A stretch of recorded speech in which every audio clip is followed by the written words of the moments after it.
Hello, and welcome to the Canadian Story, where we discuss what Canada is, what Canada could be, and what Canada should be. Welcome to the Canadian Story. I'm very excited to have someone I've known for a long time, probably the politician that I've had the longest history with on a personal level. At one point, Brett Fawcett lived in your basement, I believe, and I've known Brett Fawcett since I was 16. Yeah, David, it's great to be on with you, and it's been good to get to know you over the years. And I know we've had lots of mutual friends even before we connected. And I've been listening to some of the earlier episodes of the podcast and found them really thought provoking. So it's great to be a guest. Well, I'm especially glad to have you on here because I see you as one of the people who's actually attempting to make the conservative movement a more thoughtful place and less of a populist wasteland. You're obviously a very thoughtful person yourself. Why don't you share with the guests a little bit some of your background in terms of where you went to school, kind of your philosophic and maybe academic journey that you've been on in understanding conservatism from the Burkean perspective?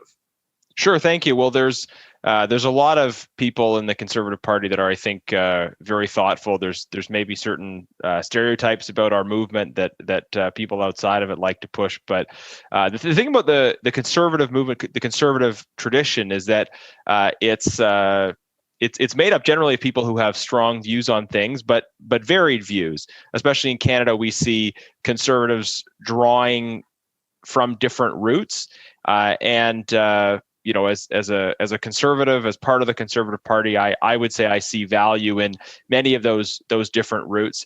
I guess I identify my conservatism with a belief in universal human dignity and the value of tradition.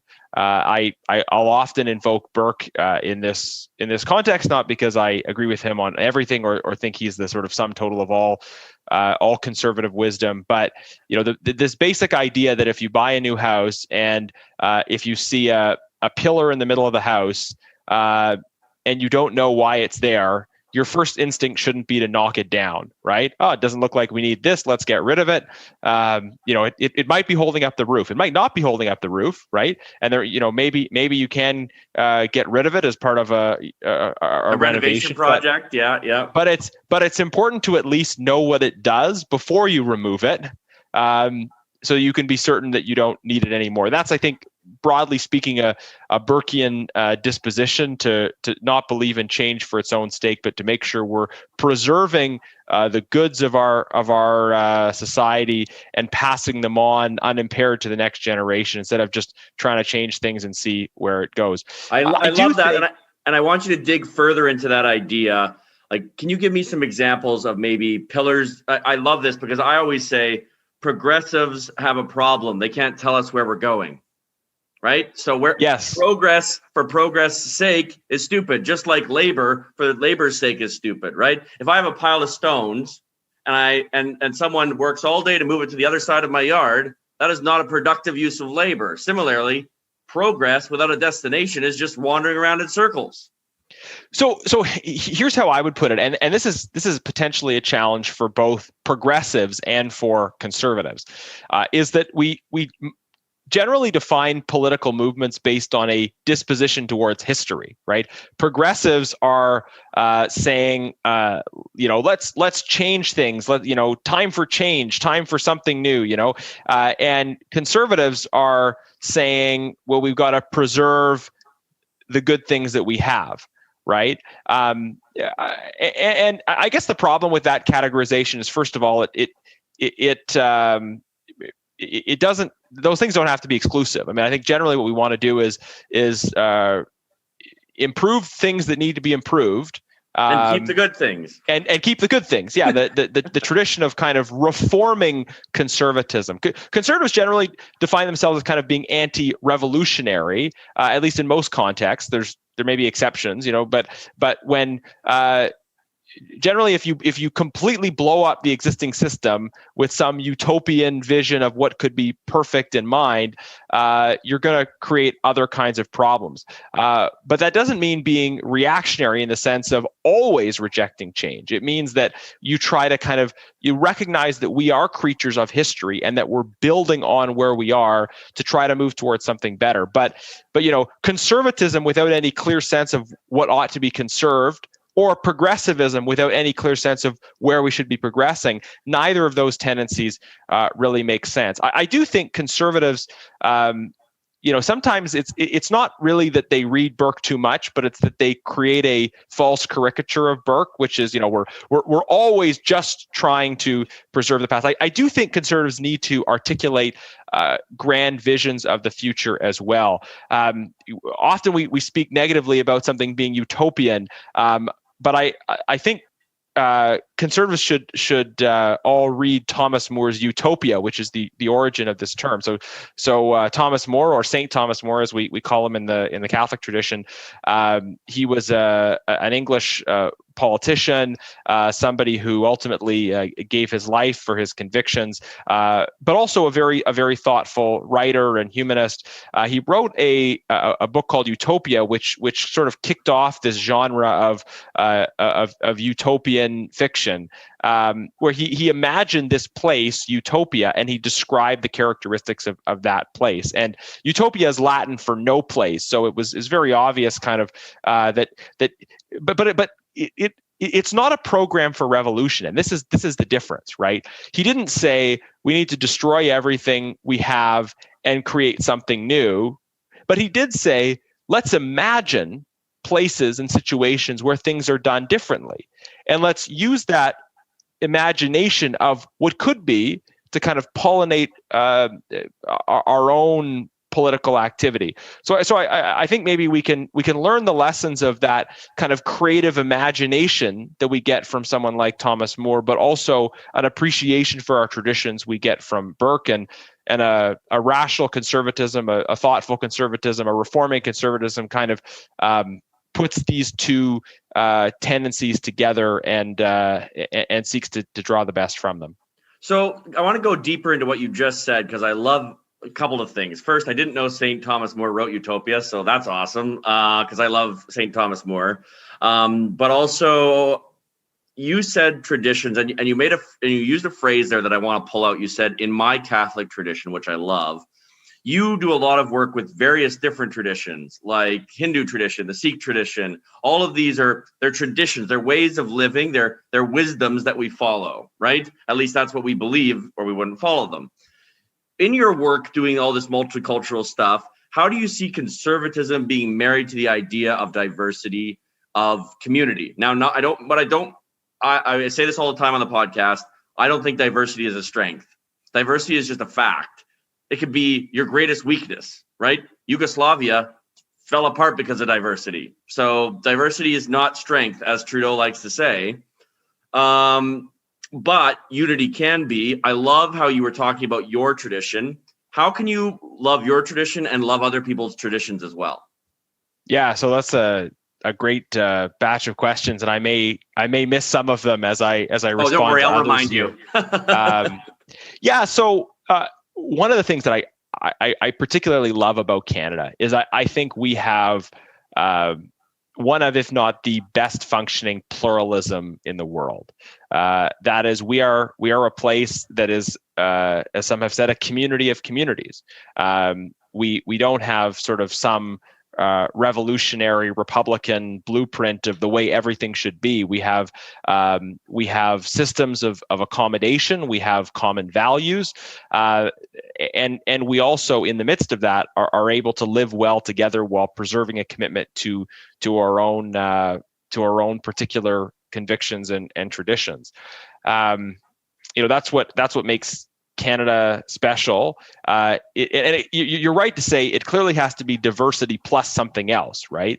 There's a lot of places that are diverse and have a lot of conflict between different groups. Canada, it's diversity plus pluralism and freedom and other things that make us a country which can draw on the ideas and values and experiences of people from different parts of the world, but also we can live well together. I think we draw strength from that diversity in that we can draw from ideas and traditions from different parts of the world. But you're right to say if it was just diversity and not some of those other things that make us strong, we wouldn't be what we are. Well, and actually, so, it's diversity that's causing us problems right now. And I'm not talking about racial or even religious. I'm going to be talking about regional. And you're an MP from Alberta. We had Derek Fildebrandt on the podcast. There's a lot of anger in Alberta right now. And that anger is because they feel like they're being mistreated by the rest of the country. And really what's happening, as Zach has pointed out in other podcasts, is that a lot of Ontarians just never think about Alberta at all. And that's the real problem, is that we're not acting like a community of communities. We're acting like silos.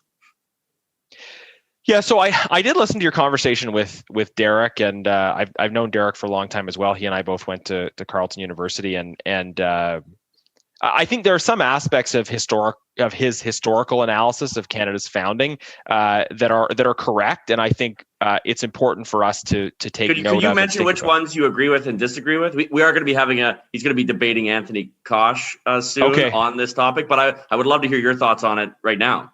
Yeah, so I would say on the historic analysis where he says we had Confederation whereby some parts of the country chose to come together, but then that sort of confederated core had what were maybe in practice sort of quasi colonies, which it could then dispose of as it wished. And we now have this discourse around the equality of provinces, but that was a kind of hard-won shift in the way we conceived of the country.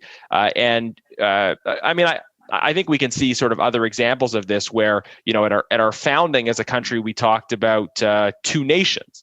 And now today we have an appreciation for the fact that it wasn't just two nations. There were many Indigenous nations as well, but they weren't represented in the conversation around Confederation in the same way that the at the time the two sort of recognized ethnic groups, English and French, were. So I think that's a reality and something that we have to kind of work through. I guess just where I feel differently from Derek is I'm more optimistic about the future of this country. Oh yeah, he's burned it down. He's burned it down. It was hard for him not to be more critical in the podcast. As you know, we have the 3 rules, and I thought he actually did pretty well for Derek of not just attacking people and actually laying out the position. Yeah. Look, so I can't now because of COVID and travel limitations, obviously, but I've had this role with our caucus in the past of spending a lot of time, especially in the Greater Toronto area. My wife grew up in Burlington. Her parents are both immigrants from Pakistan, and I have a sort of personal connection to an appreciation for diverse communities, in particular in the Greater Toronto area. And what I find interesting, having conversations about Alberta is there is actually a lot of interest. There's curiosity. There's a desire to know more and to understand and appreciate. It's not like there's some sort of general ill will towards Alberta. I think we hear some of that ill will expressed by certain elites. But if you talk to people and if you look at opinion polling, I mean, in Quebec, a majority of Quebecers would rather be getting energy from Western Canada than from other countries. So there is this sort of popular openness. But on the other hand, it would be odd to expect that people would make their primary voting issues regional interests that are not theirs. People in my riding don't come to me demanding that I do more about the fishery. Right. It's not that people in my riding don't sort of wish people well in their fishing endeavors. Right. Yeah. They, like if I ask people, well, what do you think about the fishery? They would say, sounds great. Keep at it. But I don't really know anything about it. And, a politician could never get elected in Sherwood Park, Fort Saskatchewan by convincing voters that they have the best fisheries policy. So I think that's just maybe kind of a realistic way of seeing it. It's not that there's ill will towards Alberta. It's just that every political party needs to connect with different areas and respond to their particular concerns. So that's work that we need to do as politicians to find and build those bridges. And it's interesting to me when you lay it out that forward. way. It's interesting. Sorry, it's interesting to me when you lay it out that way, because I feel like there's a lot of genuine anger in Alberta towards how they're being treated. Now, would you say that's a victim mindset, or what do you think it is that's causing that anger then? Well, no, I want to be clear here as well that I think there is legitimate anger in response to policies from our current federal government that I profoundly disagree with. And I do think in the way the federal government treats Western Canada, there isn't a responsiveness to the priorities and concerns that come out of our part of the country and out of our primary sectors. I just want to distinguish between the policies of the current government and individual voters in other parts of the country. People in Toronto aren't voting who vote Liberal, did not vote Liberal because of their anti-energy policies. People in Toronto who I mean, some exceptions. There's some constituency for that, right?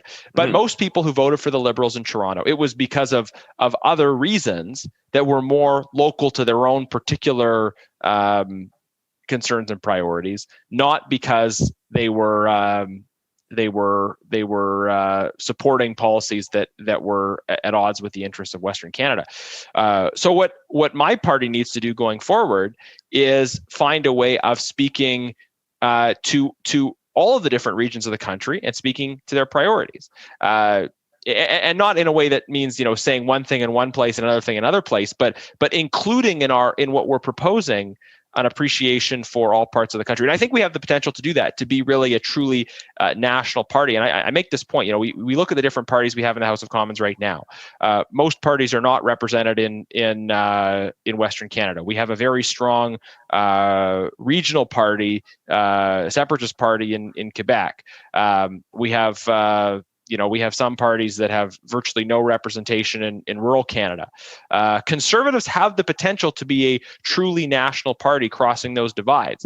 And we have MPs from Quebec who stand up for the energy sector and talk about the value of pipelines. We have MPs from the West who speak about the importance of protecting the French language. We have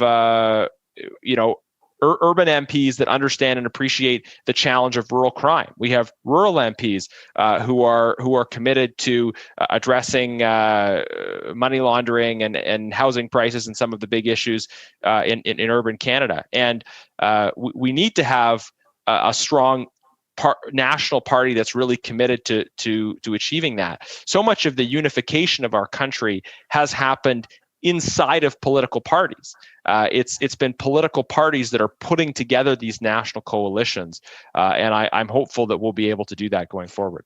Could you speak to what you think that coalition looks like? Because we're obviously in a time of huge upheaval internationally with COVID, but not just. This is a time of change. We're seeing rapid change. I think when you look at the markets and you see what's happening with Robinhood and Wealthsimple, and basically the shift, the balance of power for stocks has shifted from the gatekeepers to the people. Like the market's been democratized, which it wasn't up until this point. And that's causing shocking things like the short squeeze on GME, a massively overvalued Tesla. But all that is really happening is people aren't investing in Tesla because of the business model. They're investing in Tesla because of the man, Elon Musk. We're seeing this massive amount of change. And I think the Conservative Party is going to be targeting a different coalition, as we saw with Aaron moving to welcome labor into the Conservative family. So if you had to break it down, what do you see this coalition as? Like who are the people that the Conservatives want to represent in a coalition sense? Obviously, we want to represent all Canadians, every single one. But who are the people that we can convince our vision of the country is the right vision? Yeah, so I think being successful in politics really starts with a commitment to persuasion. There's a temptation now to say, okay, here are the people who in different tribes who think different ways, and we're gonna take positions that gather up enough of those sort of subgroups. But I think, you know, if you want to lead, you have to think of a vision that it might not be what people are thinking right now, but convince them that this is the direction that is worth. That's what going. leadership is. That's what leadership is. It's literally saying this is where we're going to go, and then leading people there. And the fact, like, I know you're friends with Hamish, but I have to make this point because I think it's a good one. It was a catastrophe that a pollster was our national campaign manager, because he figured out exactly what the people were worried about: affordability. And he was really good at figuring out what they were worried about. But that's not what politics is about. Politics is about vision. Politics is about convincing people you have a place to go. And even though Trudeau's vision, in my opinion, is not the right vision, he has one. And Andrew Scheer did not. That's just, and so the solution to that, I think, is to present a viable vision that isn't, we'll save you money on your GST bill. Well, David, I won't respectfully. I won't revisit all of our disagreements about some of the personalities and the last campaign, because that would, you know, maybe that's another podcast for another day. But I would say this about in response to your earlier question about what our vision should be going forward.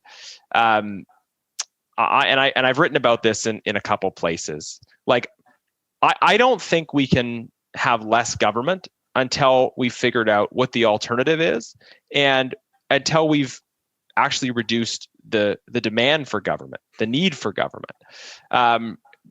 But we talk about that as if like less government is the goal. For me, less government is the outcome when we have strong communities and a strong society. Oh, I love that. Keep going on that. I love that. My conservatism is rooted in the sense that we need to have strong communities, strong families, and strong, resilient individuals. We need to have people that are well supported within their own social structures, that are able to work, that are able to rely on extended families when they face challenges. And yes, absolutely, you know, there's a place for government as kind of the floor underneath all of that, right? If you lose your job and you can't you can't get by on your savings, and you don't have family members, and you don't have community supports, then at that point, yes, there's a role for government in making sure nobody falls through the cracks. I think the problem is if you have that floor and you have nothing in between, then that the demands, the pressure on that floor, those government services just increases to the point where the burden coming back to taxpayers is so enormous, and it becomes a real vicious cycle. Well, yeah, I mean, what's happened with our finances is catastrophic. I mean, the only way out of it now is inflation. There's really we're not going to be able to pay this debt off by just growing the economy. I think that, you know, I guess it depends on how long Justin Trudeau is there and what are the things he does going forward. But we really need to have a return to these questions of how do we create what David Cameron called a big society? How do we strengthen communities? And look, I think there are a lot of people who are stepping up to be, to be supporting each other during these challenging circumstances. But this is what Aaron has talked about when he talks about, for instance, declining union membership, right? There are many different kinds of communities. There are unions are a kind of community, families, churches, service clubs, bowling leagues. Yeah, exactly. And not all of us are going to want to be part of every community. There are some people who, aren't interested in being involved in a union. There are some people who aren't interested in being involved in a church. There are some people who, have no interest in bowling leagues, right? but the point isn't that anybody should that any one of those communities should be sort of, have all the eggs in that basket, right? But the idea is that if we have more communities, more associations, more interconnections between people, that sort of thickness of interconnections between people is what leads to happiness, is what leads to a good society. It's what preserves our freedoms, and it reduces the need for government services. Yeah. Which is the key. Yeah. I love that. I've never thought of it before that way, but I loved your phrase, and I want all the listeners to remember this phrase. We need to reduce the demand for government.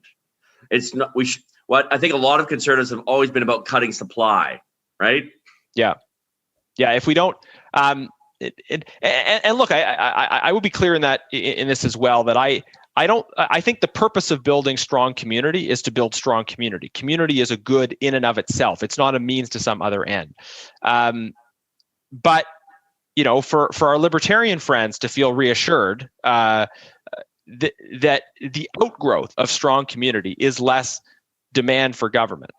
And you're right to say, if we're all about reducing the supply of government without reducing the need for government, then we'll never win. Then we're not going to be successful, because then people are going to say, well, I need government for this, and you're suggesting to have less government, so I'm going to be left out in the cold. And our answer to that is hopefully, we are committed to building up those institutions so that, when you face this challenge, government is still going to be there if you need them, but there will be so many other systems and structures and people there to help you. And government should also think more about partnerships when it comes to delivering services. And I think about this when I'm in Toronto a lot, because there is so much community in our multicultural communities, right? There are faith-based associations, and there are ethnocultural associations, and very often these types of associations are open-handed. They're interested in serving the wider community, and the government could, I think, do so much more to financially support and partner with some of these organizations to deliver more services at lower cost and in more creative ways, right? Like in my sort of ideal vision of it, you have the church, the mosque, the gurdwara, the synagogue getting together and saying, okay, here are some services in our community. We're going to focus on employment services. You're going to focus on like a division of labor services, kind of thing, specialization. And we'll identify needs, and we'll refer people, and we'll work together. And the government's there. The government is partnering, right? But the government is providing that floor to ensure that nobody is falling through the cracks. But that so much more of the practical work is being done by people who are stepping up voluntarily and doing so as part of communities. And I think we need to understand as well that people gain from the provision of these services as well. That people that are participating and providing support to their to their friends and neighbors, it's not just the person receiving; it's the person giving that support. Oh yeah. Like, and that is lost with too much one government. of the old ancient wisdoms, right? It is better to give than to receive. Yeah, exactly. Yeah. So you have obviously mastered this idea that I'm trying to promote heavily on this podcast, that we don't, just because you identify as something doesn't mean you have to dislike other people. Can you speak to that a little bit? Also, I mean, obviously, you've married into another culture. Like you're not only talking the talk, you're walking the walk. What's it like? Tell us, what's it like to have that whole richness brought into your world of a whole other culture? Yeah, well, so I mean, I married Rebecca because I fell in love with her, and it was, there was no I'm aware of that, but like motive there, but you get the experience, right? Like you've got to have that experience. Yeah, and I appreciate that. So I will say, like, just the whole process of, anytime you're dating someone, you meet the family, and there were a lot of things that, getting to know her family that were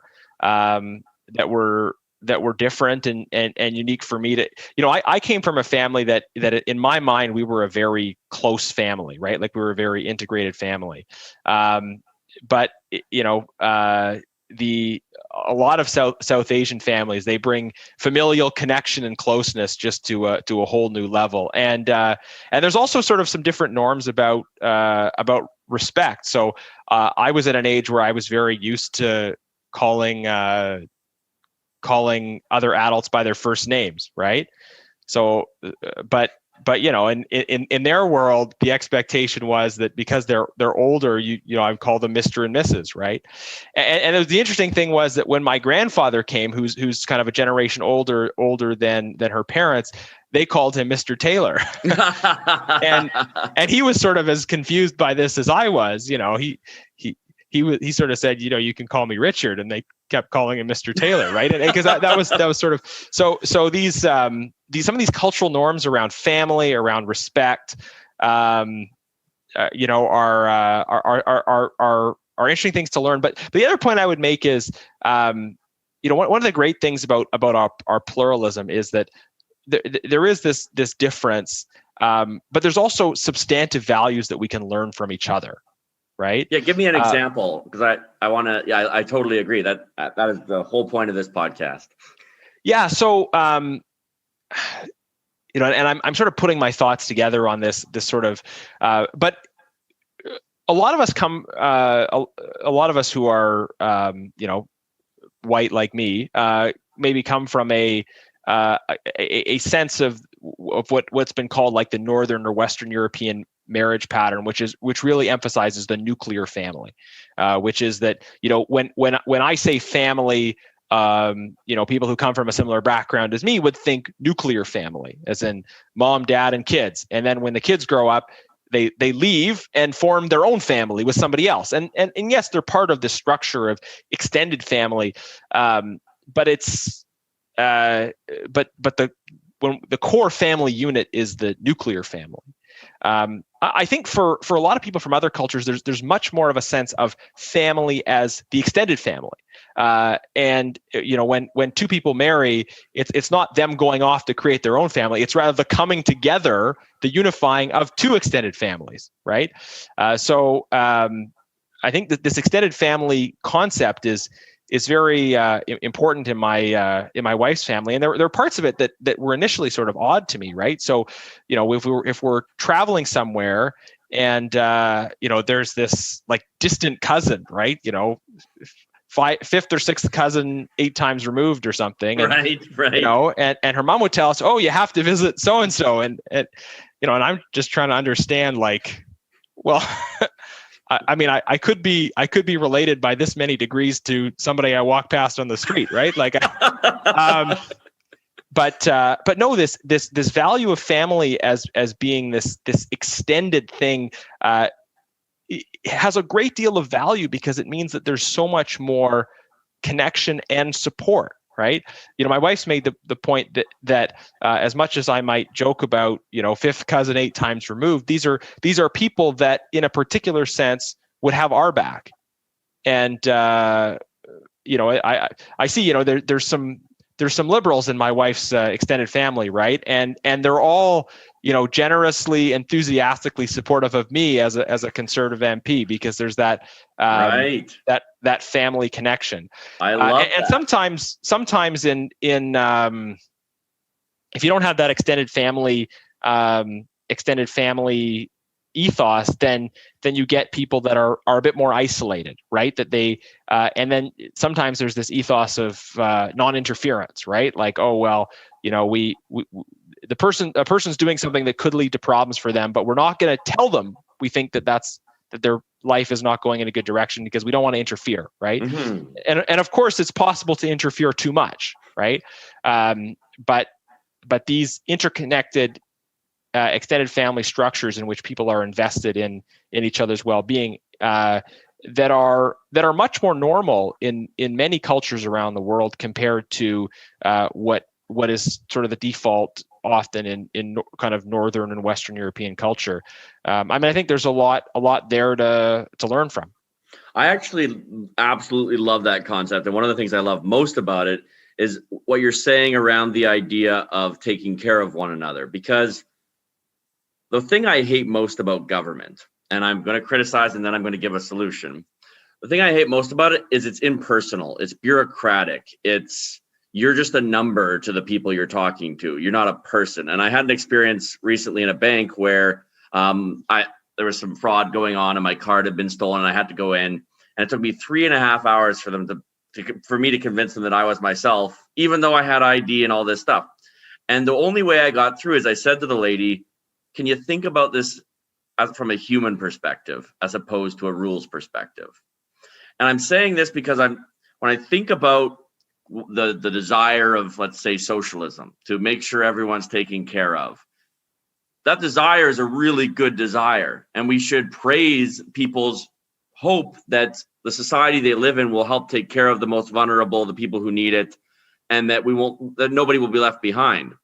But the problem is government is bad at not leaving people behind, right? Mm-hmm. You know who's good at not leaving people behind?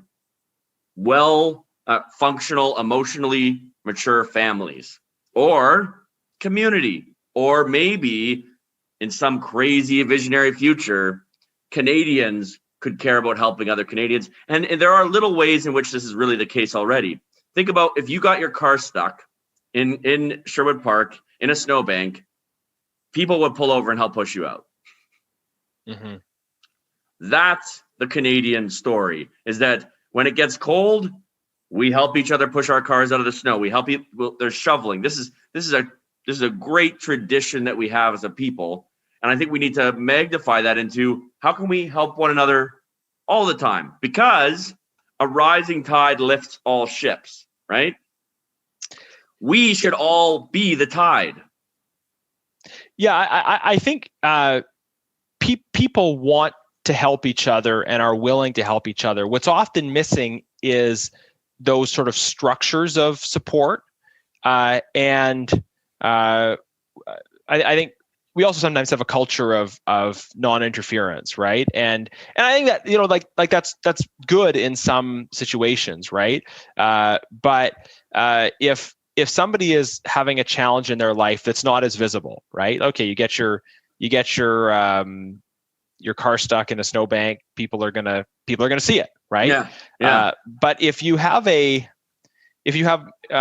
challenge, and maybe it's a larger challenge, or a financial challenge, right? Like it's not just a matter of pulling someone out of a snowbank, right? Where are those structures in place where people know they can go and they can get support, but also some degree of personalization in the interaction. I think what we want as a society is we want some measure of equality, not sort of impose sameness as equality, but we want people to be able to have basic access to the goods of life, education, healthcare, food, and so forth. But we also recognize the need for some degree of personalization in the provision of those things. Like we want every child to go to school, but we also want education systems that are going to be able to respond well to the particular needs of every individual child. So how do we square that circle? This idea that on the one hand, everybody should have access to something, but on the other hand, the nature of that something, if it's going to really respond to that individual's needs, should be well tailored to their particular circumstances. And I think the best way to do that is to think more creatively about partnerships that exist, right? Education isn't a federal area; it's provincial. But we have so much diversity in the way in which education is provided. At least in the province of Alberta, we have public and Catholic schools. We have charter schools. We have alternative schools. We have alternative programs inside of public schools. We have different kinds of home education.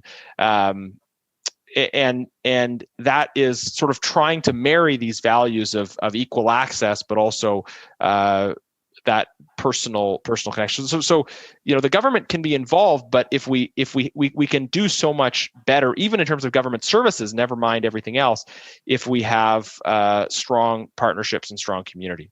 Yeah, I couldn't agree more. You really opened my mind to thinking about community differently than I ever have. I've said to Zach a million times, the best thing possible is being able to host these podcasts because we get to hear the intelligent thoughts of amazing people, and that's a real blessing. But going to vision, because I want to just circle back to that for a moment, and vision and leadership. The tagline for the Canadian story right now is what Canada is, what Canada could be, and what Canada should be. And I'd like to know a tangible policy example of something you think could help build more community.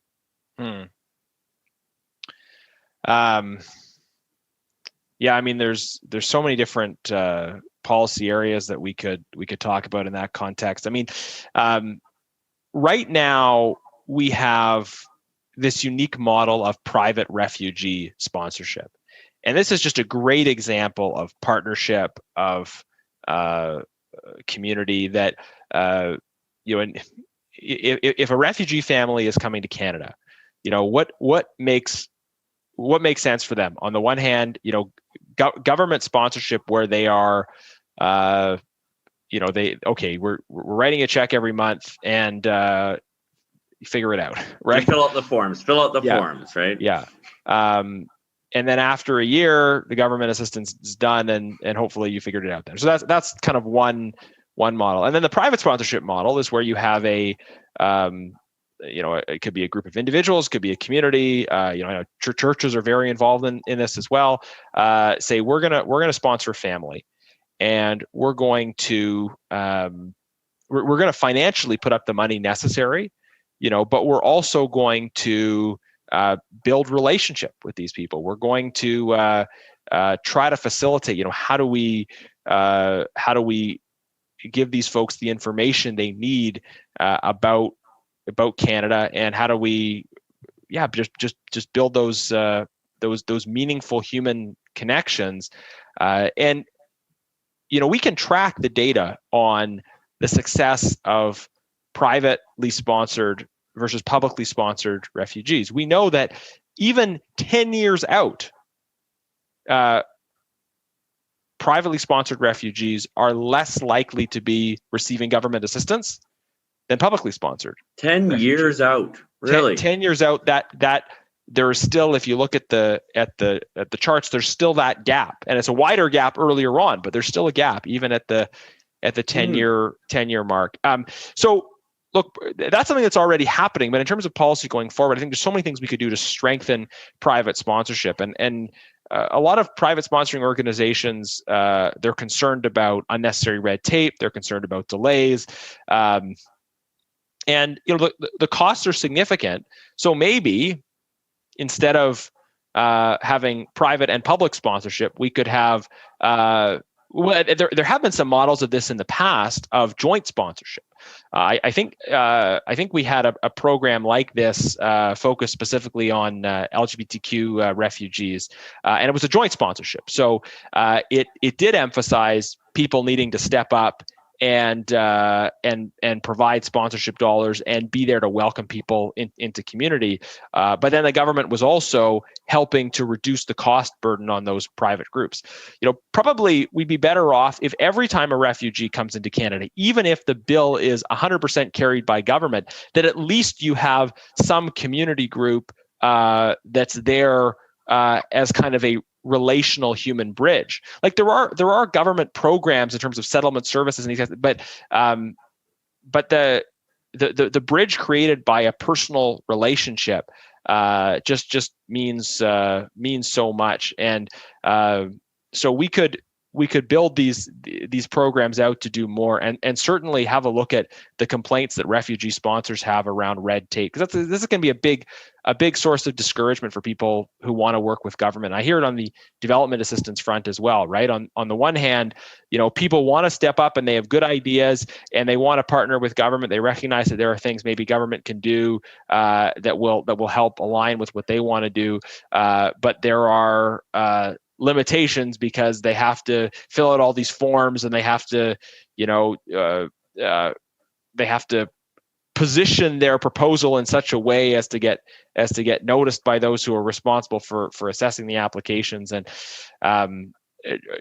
these aren't easy easy problems to solve because governments are rightly wired to emphasize accountability, which has to involve a good paper trail there. But we should do everything we can to minimize red tape. Conservatives in government, we had this agenda around red tape reduction for business, which I very much believe in. I also think we need to think about red tape reduction for not-for-profits, for community groups that are partnering with government, because a lot of them have the same or even greater complaints about red tape. Yeah, no. Unfortunately, we're running out of time here. But I think I can pull this out of what you said. But pluralism is one of the things you love most about Canada. I think personally that that is a way better way of thinking about it than calling it diversity. So could you just give me 3 powerful sentences or maybe a paragraph verbally on why pluralism is so beautiful? Yeah. So diversity is a description of reality, of a sociological reality, which is there are people from different backgrounds on the ground. Pluralism is a philosophy about how those people from different communities relate to each other. That is, they have a certain sense of some common values. They retain a deep and serious commitment to their own convictions and their own traditions. And they also believe in a social structure where different people can preserve the particulars about their identity while relating with love and goodwill towards each other. And I'll also make one other distinction. A lot of people talk about secularism. I prefer the term pluralism to secularism because secularism can imply pushing people of certain perspectives out of the conversation. You know, you can be part of the public conversation as long as you're not that serious about your faith or your cultural identity. Whereas pluralism implies that there is a space for people who have all kinds of different convictions and who take those convictions seriously, who are also committed to being part of a unified public square characterized by love and goodwill. Have you read Graham Greene's The Power and the Glory? No, I haven't. It's about the Catholic purge in Mexico when the secular government took over and killed killed all the priests or drove them away. And I always thought, whenever I hear people say we want to become a secular state, I think of the great and horrible human rights tragedies that have been imposed upon the world to try to kill people's religious spirits, like what's happening in China right now, or what happened even in the USSR with the Orthodox Church. Anytime that because I don't know why, but secularism seems to see religion as a threat. And I have my own opinions on religion versus faith that I talked about with Waleed on a recent podcast. But at the end of the day, that is the greatest evil in the world, in my opinion, is tyranny. I would just say I think it's important to note that different people use the language differently. Like it's so I think we can acknowledge that many people, when they talk about secularism, I say, yeah, I agree with your description of what that is. I think pluralism is generally less ambiguous, though, which is why I think it carries with it greater clarity. I mean, and it also varies in national context, and we're having this conversation in a bilingual country, obviously, right? That sometimes some of the implications, even you translate secularism to laïcité, but that has some different connotations than the English word secularism. Right. And right. I like that. Yeah. Well, I guess for all the listeners, let's pursue pluralism and not simply put all our chips on diversity, because diversity is not a strength or a weakness. It's just an observation. I think, again, the precision of the language helps, right? So we are enriched by our diversity, but the way in which we relate to each other is what's important, not just the fact of diversity, but how we relate to each other in the midst of diversity. Absolutely. Love it. Well, thank you for coming on, Garnett. I really like how your mind works. You've definitely enlightened me. I know you've enlightened the listeners. Zach, do you have any thoughts on what we talked about? No, I'm all good over here. Thank you so much for your time. Thank you so much. It was a great conversation. I really appreciate the opportunity. You've given me many undeserved compliments, David, and I appreciate all the work you do. And this podcast is a great initiative, and I look forward to listening to it going forward as well. Thank you. Have a good one. Thank you for listening to The Canadian Story. You can find us on Instagram and Twitter at The CAD Story. That's the CAD Story. If you enjoy this podcast, please share it with your friends and family. Let's work together to remind Canadians how great their country is.